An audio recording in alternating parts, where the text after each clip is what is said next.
Hello DC fans, welcome back to my channel Dastan TV. तो जैसा कि आप जानते हैं, कुछ दिन पहले डेविड ज़ैस्लव ने ये स्टेटमेंट दिया था कि जब डीसी यूनिवर्स आगे बढ़ेगा तो वो 4 बैटमैन्स नहीं चाहते अपने यूनिवर्स के लिए। उन्हें कनेक्टेड यूनिवर्स चाहिए और उन्हें 4 बैटमैन वाला कोई कॉन्सेप्ट नहीं चाहिए। अब उन्होंने 4 बैटमैन क्यों बोला? यानी कि वो ये कहना चाह रहे थे कि multiple version of same character वो यूज़ नहीं करेंगे डीसी यूनिवर्स में।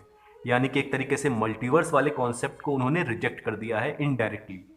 तो जैसे ही ये बात निकल के आई थी, बहुत से लोग स्पेकुलेशन करने लग गए। कोई क्या बोल रहा था, कोई क्या बोल रहा था।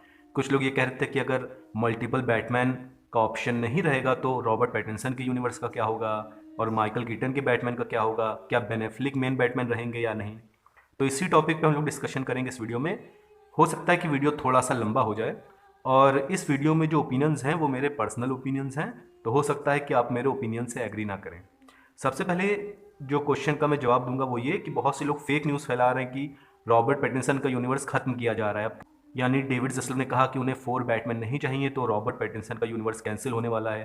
तो सबसे पहले गाइज मैं इस क्वेश्चन का जवाब दे दूं कि नहीं, ऐसा कुछ नहीं होगा।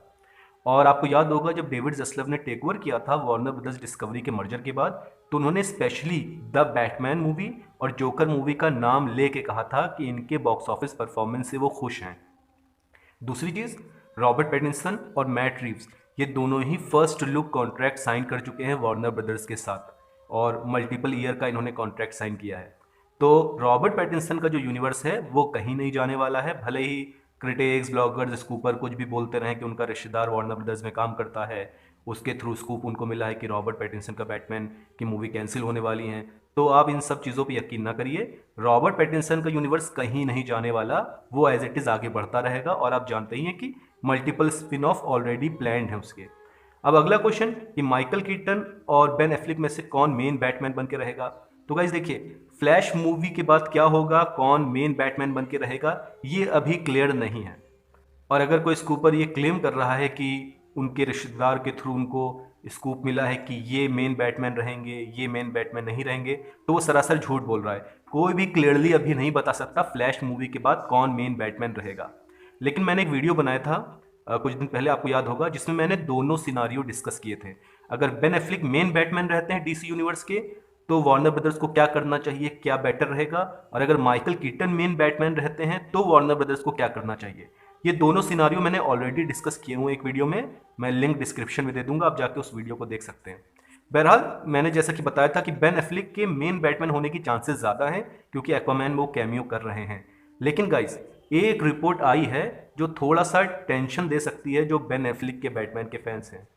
न्यूज़ ये थी कि बेन एफ्लिक ने मैट डेमन, जो एक और हॉलीवुड एक्टर है, उनके साथ उन्होंने हाथ मिलाकर एक कंपनी खोली है, एक प्रोडक्शन कंपनी सेपरेट। और आर्टिकल्स के हिसाब से ये इन्फॉर्मेशन निकल के आ रही है कि बेन एफ्लिक अपनी इस कंपनी के लिए एक्सक्लूसिवली वर्क करेंगे।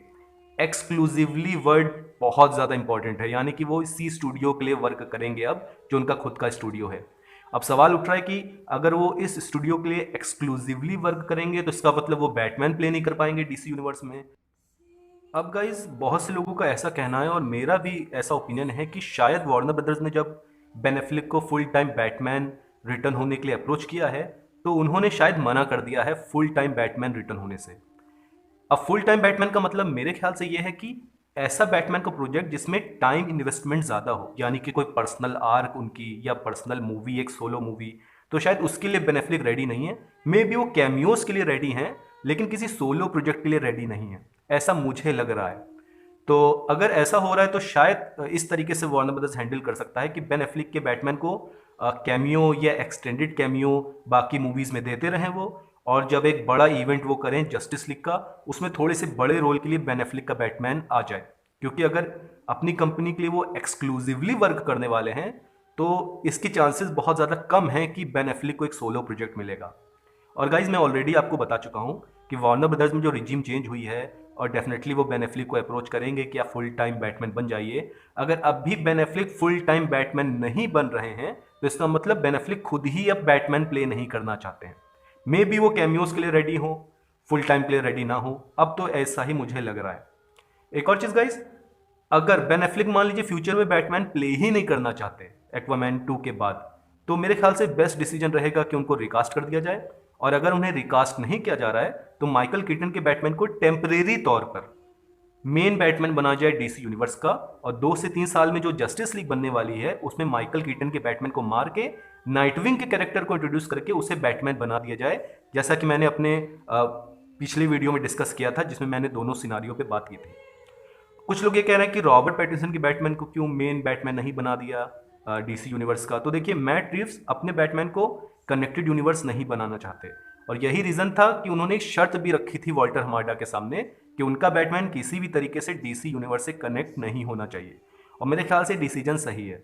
रॉबर्ट पैटिंसन के बैटमैन को एक अलग यूनिवर्स बनाइए, क्योंकि बैटमैन में इतना दम है कि वो अपने दम पे एक अलग यूनिवर्स बना सकता है। और गाइस, ताज्जुब की बात नहीं होगी अगर फ्यूचर में डीसी यूनिवर्स की मूवी जो मनी कलेक्ट कर रही है बॉक्स ऑफिस पे, हो सकता है रॉबर्ट पैटिंसन का जो यूनिवर्स है वो ज़्यादा मनी कलेक्ट करके दिखाए डीसी यूनिवर्स से। तो कोई ताज्जुब की बात नहीं है, क्योंकि रॉबर्ट पैटिंसन का जो यूनिवर्स है उसमें पब्लिक को पूरा फेथ आ चुका है। अब गाइज देखते हैं फ्यूचर में क्या होता है। बहरहाल बेस्ट केस तो यही लग रहा है कि शायद बेन एफ्लेक कैमियोज के तौर पर रिटर्न हो, सोलो प्रोजेक्ट के लिए मे बी वो रिटर्न ना हो, लेकिन जब बड़ा कोई टीम अप किया जाए जस्टिस लीग जैसा इवेंट तो शायद उनको एक एक्सटेंडेड कैमियो या थोड़ा सा बड़ा सीन दे दिया जाए। लेकिन अब देखते हैं, बेन एफ्लेक के ऊपर डिपेंड करता है कि वो क्या करना चाह रहे हैं, क्योंकि अब वो दोबारा मैरिड भी हो गए हैं और सब लाइफ में उनके सही भी चल रहा है। तो मे बी हु नोस, उनका कभी मन बदल जाए और वो मेन बैटमैन के तौर पर रिटर्न हो जाए, ये तो वक्त बताएगा। तो गाइज, आपके ख्याल से कौन सा सिनारियो बेस्ट रहेगा? बेन एफ्लेक अगर फुल टाइम बैटमैन के तौर पर रिटर्न नहीं हो रहे तो क्या बेन एफ्लेक के छोटे छोटे कैमियोज जब तक जस्टिस लीग ना आ जाए, या माइकल कीटन को टेम्परेरी तौर पे बैटमैन बना के उन्हें नाइटविंग से रिप्लेस कर दिया जाए, या बेन एफ्लेक के बैटमैन को रिकास्ट कर दिया जाए? आपके ख्याल से कौन सा सिनारियो बेस्ट रहेगा? प्लीज़ कमेंट सेक्शन में ज़रूर बताइए, और डीसी अपडेट्स के लिए मेरे चैनल को सब्सक्राइब करिए। Thank you.